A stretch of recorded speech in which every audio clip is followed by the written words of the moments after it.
Hello, so guys, for today's video guys, meron pong bagong training na binigay sa atin ng Remotas at saka task sa Remotas. So, pagkatapos ng training, pwede ka na magtrabaho sa task na ginawa mo sa training kapag nakapasa ka sa training. So, yung training niya, medyo mahaba yung training nila. So, almost 2 hours. Kaya ginawan ko po ng short video para i-share to sa inyo guys. So, but before that, don't forget to like and subscribe to my channel para update sa mga upload guys. So, proceed tayo guys. So, ang training na ginawa ngayon guys is ang FNE1 training. So robotics siya, ano shit, robotics task. So anong ginagawa ng robot or machine, i-ano shit mo yan kung anong ginagawa niya. So ito yung welcome to Fudona Robotics Project. So ito yung demo nila. So panoorin natin guys.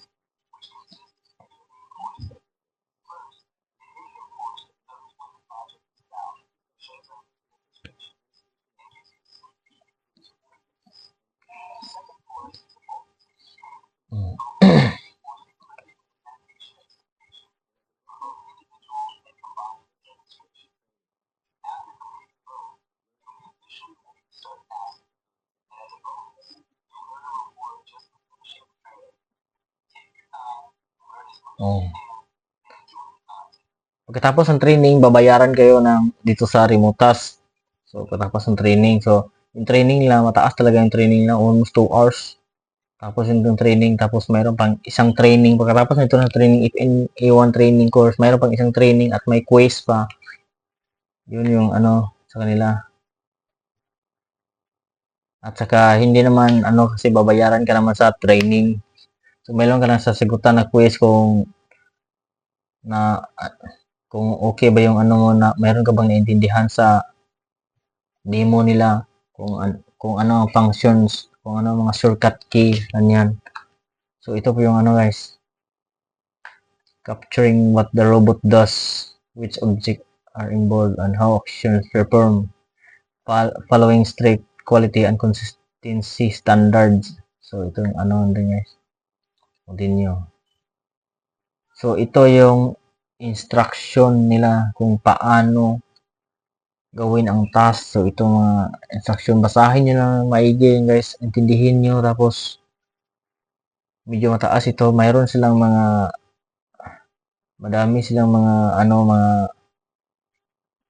rules na pwede mong kung anong ginagawa ng robot, machine, kung anong ginagawa, pwede mong i-cut, pwede mong i-clip, mag-add ka ng clip, mag-add ka ng madami guys, kung basta intindihin nyo lang yung instruction nila guys. So ito yung mga guidelines nila. So i-continue natin. Lag kasi ito dito guys kasi ang capacity ng laptop ko is 4 GB yung RAM. Matagal mag-response yung kapag mabigat yung ano nila project. So 144 pages itong ano na to.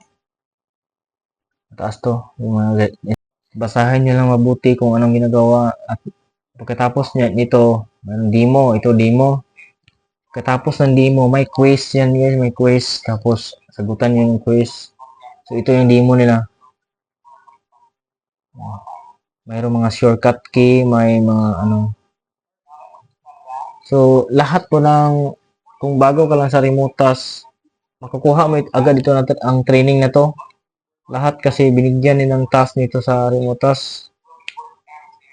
So, sa akin natapos ko na yung gawin yung ano ko sa ito at trabaho ko kanina almost 2 hours natapos yung trabaho pag edit pag ano shit kasi medyo ano yung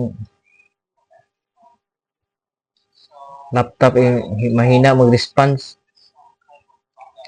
Ito yung ano guys, panoorin nyo lang guys kasi kapag mag-open kayo ng remote task, unang-una itong training ito kapag na-start mo yung training, tuloy-tuloy na yan guys. Dapat tapusin mo hanggang sa karoon nga ng trabaho. Task, bigyan ka ng task. At saka babayaran ka naman kung tapos mo yung training mo. Ito yung ano nila guys. Ito yung ginagawa ng robot.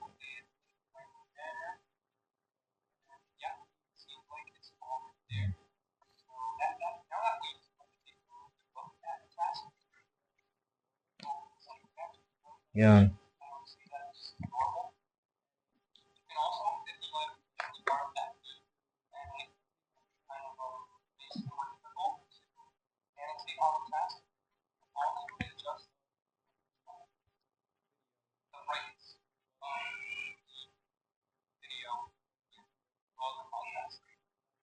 Adjust mo yung ano para makita mo kung anong ginagawa ng robot.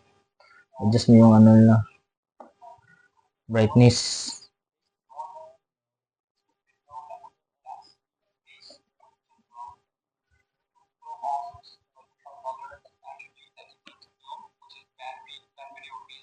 Yes.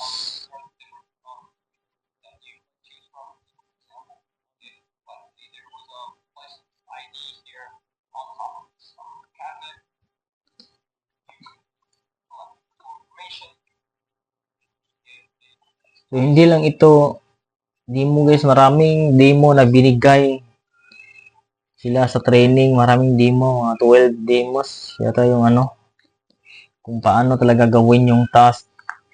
At saka pagkatapos ng training, mayroon silang papagawa sa inyo na task na talaga, trabaho na talaga. So, short vid, ano lang yung, ilang frame, 300 plus frame yung trabaho ko kanina.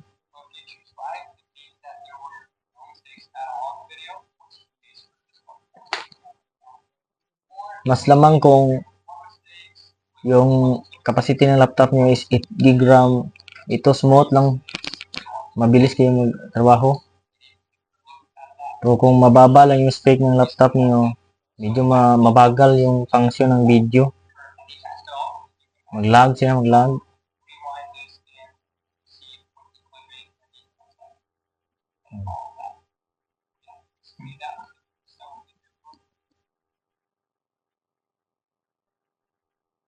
So pagkatapos ito, meron silang quiz.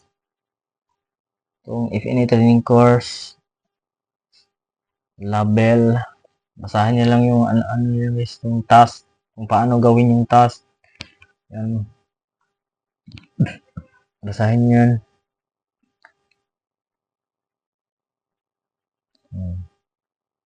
Pagkatapos ito, may quiz silang ibigay.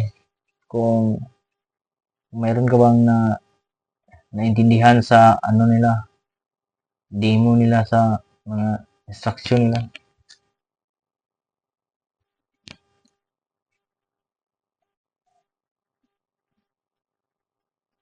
Ito yung ano ngayon, robotics.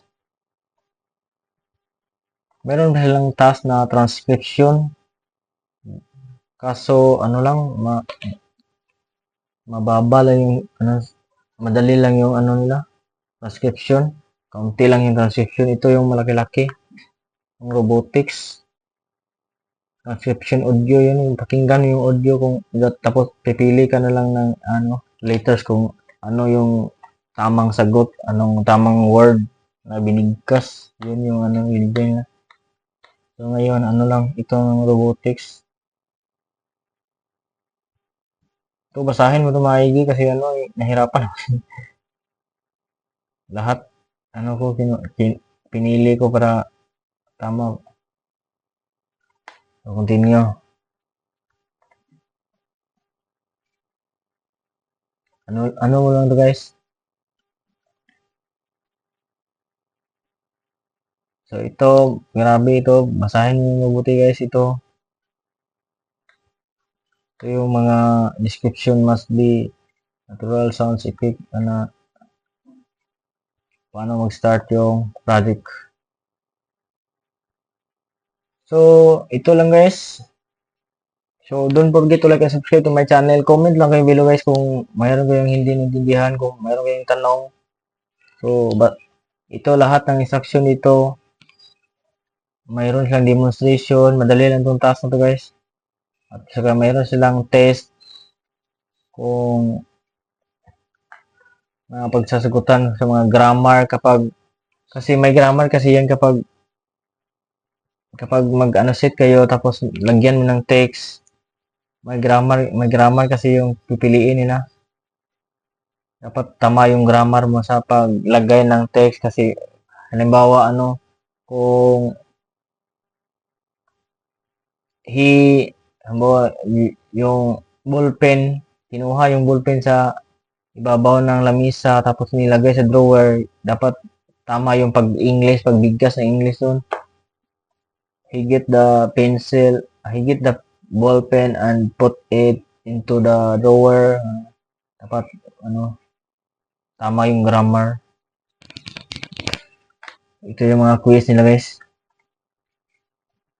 Yan. So, yan lang, guys. So, thank you, guys. So, don't forget to like and subscribe to my channel for updates sa mga upload, guys. So, thank you.